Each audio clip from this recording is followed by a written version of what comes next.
अभिषेक जाटव अंदर खाने अभी तमाम लोगों को एकजुट कर रहा है, और जो भी नेता इस बहुजन एकजुटता में जुड़ तो रहा है, डॉक्टर अंबेडकर, तो सवाल पेरियार, 5-10 शाहू मिनट फूले और मान्यवर कांशीराम साहब की विचारधारा को आगे बढ़ाने में पूछ ले। जो भी व्यक्ति बाधा बनेगा, हम एक बड़ी टीम के साथ, बड़ी लॉबी के साथ तमाम लोगों का बहिष्कार करेंगे। अगर जो 400 पार का नारा है, लगता है रोक पाएंगे विपक्षी दल? बिखर के तो मुझे नहीं लगता रोक पाएंगे, बिखर के हमें तो नहीं लगता रोक पाएंगे। इस देश में अगर मैं बेसिकली किसी एक गठबंधन की बात करूं तो देश में दलित समाज की कितनी भागीदारी आप अच्छे से जानते हैं। देश में मुझे लगता है कि आधे से ज़्यादा दलित समाज है, लेकिन उसकी भागीदारी कहाँ है तमाम गठबंधनों में? मैं एक नाम तो नहीं लूँगा, तमाम गठबंधन, मैं तमाम लोगों से सिर्फ इतना कहूँगा, विचारधारा से किसी भी कीमत पर समझौता ना किया जाए। फूट डालो राज करो, जैसे आपको लग रहा है बहुजन नेता बटे हुए हैं, फूट डालो राज करो वाला ये जो मुहिम चल रहा है वो उधर ही जा रहा है। बिल्कुल बिल्कुल वहीं जा रहा है। आप महाराष्ट्र चलिए मेरे साथ, प्रकाश अम्बेडकर अपने अलग लड़ाई लड़ रहे हैं। उत्तर प्रदेश आएंगे तो मायावती जी हैं, चंद्रशेखर आजाद जी अलग अलग, एक ही प्रदेश में अलग अलग लड़ाई लड़ रहे हैं। आप चलिए मेरे साथ, इधर जाइए बिहार, वो चिराग पासवान जी हैं, वो तो खैर भूल गए कि उनके पिताजी कैसा मूवमेंट चला रहे थे, या उनके पुरखे कौन है, वो आज अपनी चीज़ों में मनमस्त है, सारी चीज़ें कर रहे हैं। आप मध्य प्रदेश जाइए, फूल सिंह बरैया है, आप इधर MK स्टालिन है। समाज के अंदर बहुत सारे नेता हैं। मुझे समाज के नेताओं को ये समझ नहीं आता, अरे आप ये देखो कि देश के 28 राज्य हैं, अगर एक एक राज्य में मुख्यमंत्री बन के भी बैठ जाओगे एकजुट होकर, तो भी 28 मुख्यमंत्री समाज के पास आएंगे।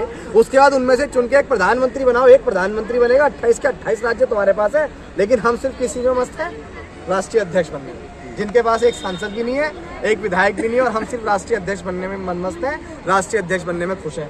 अगर राष्ट्रीय अध्यक्ष बनने से कुछ मिलता तो आज तमाम लोग घर घर में राष्ट्रीय अध्यक्ष बन के बैठ जाते। जिसके खिलाफ डॉक्टर बाबा साहेब अम्बेडकर का मूवमेंट रहा, वो लोग आज एकजुट हैं।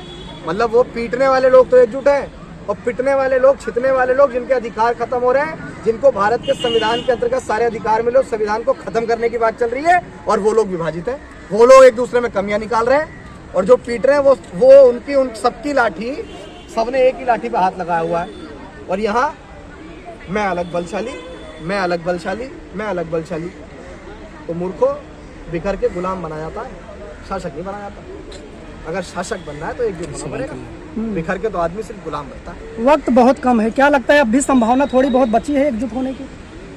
देखिए, कुछ दिन पहले वीडियो बनाया था और उसमें एक बात कही थी, समाज के लोगों से ये बात कही थी कि जो भी अंबेडकरवाद की मुहिम को आगे बढ़ा रहा है, वो किसी भी पार्टी, संगठन, दल से हो, जो व्यक्ति विचारधारा को आगे बढ़ा रहा है, जो व्यक्ति आपकी दुख, मुसीबत, तकलीफ में आपके साथ खड़ा हो जाता है, एट ए टाइम आपके साथ खड़ा होता है, जिसको राजनीति से, जिसको किसी भी चीज़ से कोई ज़्यादा खासा मतलब नहीं है, जो बहुत लंबे समय से आपकी आवाज़ को उठा रहा है, जमीन पे, सड़क पे आंदोलन करके आपकी आवाज़ को उठा रहा है, अगर वो व्यक्ति टिकट लेके कहीं से आता है, वो व्यक्ति आपके सदन के अंदर जाना चाह रहा है, तो उसको जिता के आप लोग सदन के अंदर भेजिए, यही सबसे अच्छी बात है। एक आखिरी सवाल, क्या चंद्रशेखर जी चुनाव जीत रहे हैं या BSP का खाता खुल रहा है? मैं ये समझता हूँ, चंद्रशेखर आजाद जी चुनाव लड़ रहे हैं तो जीतना चाहिए, माननीय बहन जी अगर चुनाव लड़ रहे हैं तो जीतना चाहिए।